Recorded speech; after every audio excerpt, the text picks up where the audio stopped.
Aquí en CNN Chile, y este fin de semana y en las últimas horas se han registrado manifestaciones masivas en varias ciudades de Cuba en contra del gobierno y de la crisis económica y sanitaria que afecta al país. Las protestas han sido fuertemente reprimidas, lo que ha generado la preocupación de muchos organismos de derechos humanos.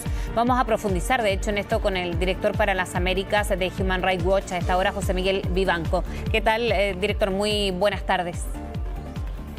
Muy buenas tardes, Fresia. Un gusto estar contigo. Igualmente, bueno, director, primero saber cuál es el catastro que tienen hasta ahora, cuál es la información que ha llegado en Cuba. Hablábamos del fin de semana, pero en las últimas horas, incorporando también este día lunes y el inicio de semana. Mira, hasta ahora nadie ha podido establecer un número confiable de personas detenidas o de personas heridas.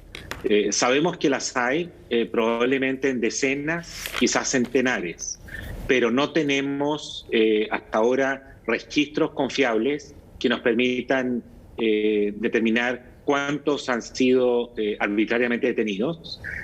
Hay muchos dirigentes, especialmente del movimiento San Isidro, es decir, artistas, que hasta donde sabemos están detenidos. Pero del punto de vista de lo que son las manifestaciones masivas, en su gran mayoría pacíficas, que se han registrado en la isla, no hay una mayor claridad. Sí sabemos que hay heridos, tenemos testimonios y evidencias de golpizas brutales a personas incluso mayores, a menores, a mujeres, por parte de las fuerzas de seguridad. ¿Qué es o cómo se puede trabajar en estas organizaciones de derechos humanos, Human Rights Watch en su caso, José Miguel, para trabajar en tener quizás la información más cabal posible? Y le pregunto porque evidentemente es un régimen muy cerrado, pero ahora con las redes sociales quizás va cambiando un poco respecto al pasado, ¿no? Cuando pasaba este tipo de hechos. ¿Cómo se va a ir avanzando? ¿Cómo ustedes pretenden ir teniendo información mucho más fidedigna de lo que está pasando en Cuba en estos días? Fresia, nosotros acabamos de publicar un informe sobre Cuba hace unos 3 semanas más o menos, dando cuenta de la represión sistemática que sufren periodistas independientes, intelectuales y artistas, y el tipo de represión, las detenciones arbitrarias, la falta de debido proceso en esas detenciones, cómo opera realmente el régimen frente a los disidentes.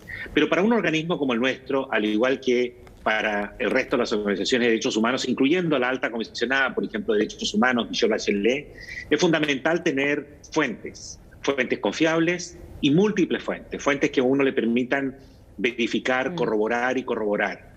Las tenemos en sitios claves en la isla, no solamente en La Habana.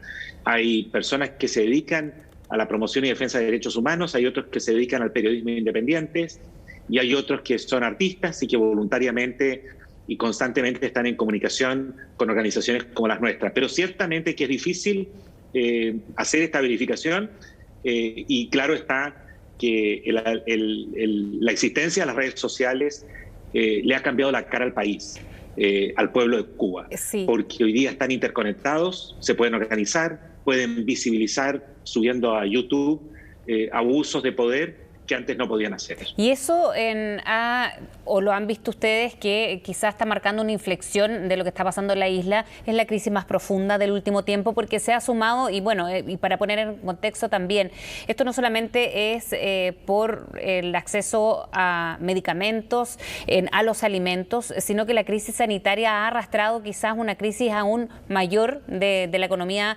en Cuba, una crisis social que usted diría que es la más profunda del último tiempo, y que ha venido con estas acciones por parte del gobierno que, lejos de quizás de escuchar a los manifestantes, ha dispuesto o dar la orden de combatir al mismo pueblo, que es lo que han dicho muchos de los que se están manifestando en Cuba en estos días. Bueno, esa orden provino nada menos que del jefe de Estado en una alocución al país.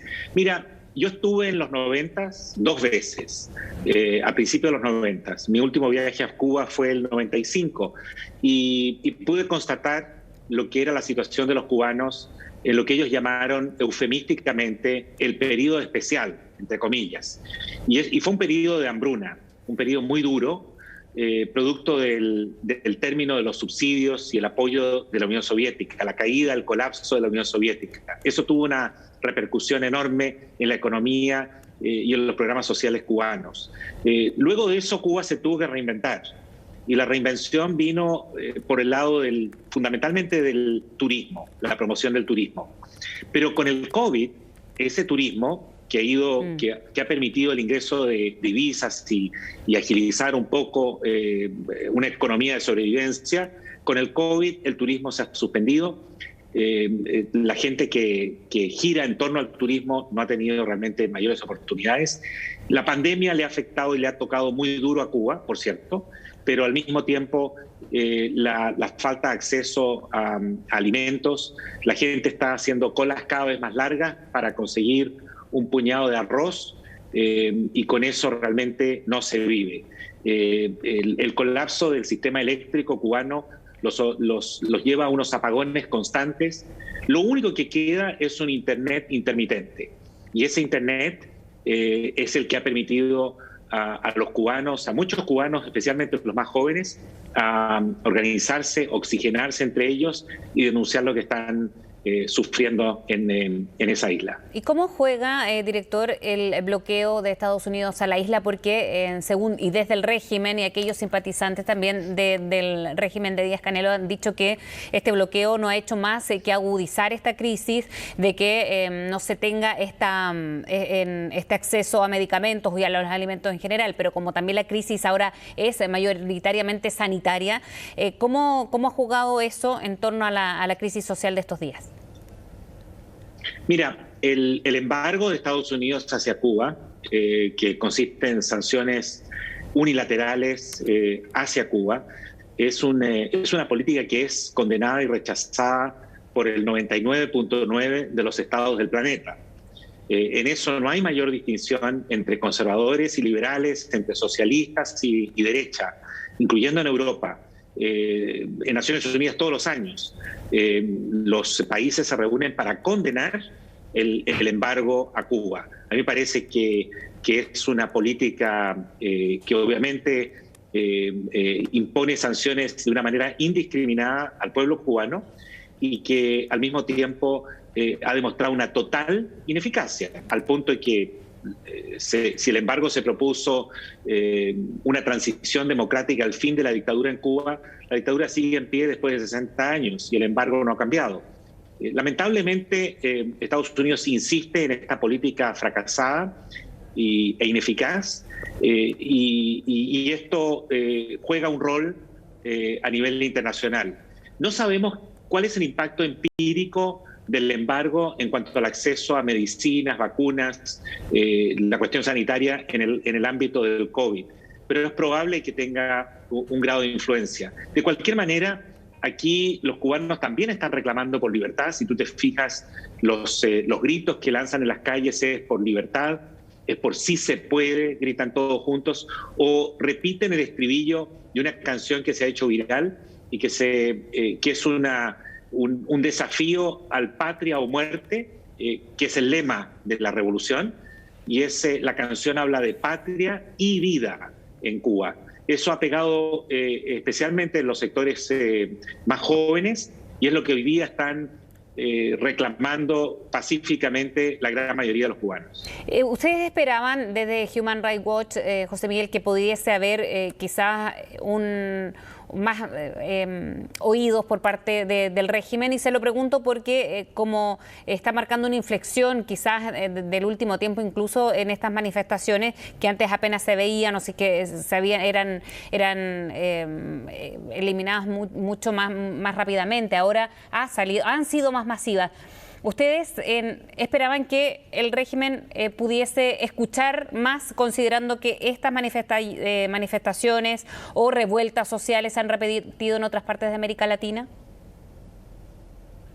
No, yo no tengo mayores ilusiones frente al régimen. Mira, te voy a ser muy sincero, quizás si Raúl Castro estuviera gobernando Cuba en este instante, él sigue vivo, pero está en un segudo plano.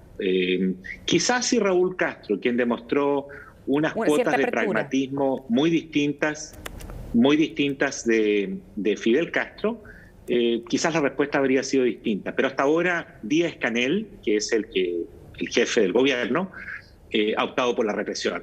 Y me parece que lo que están intentando hacer es eliminar todo indicio de protesta lo antes posible e imponer un control sobre la base de la fuerza bruta para que esto no siga creciendo.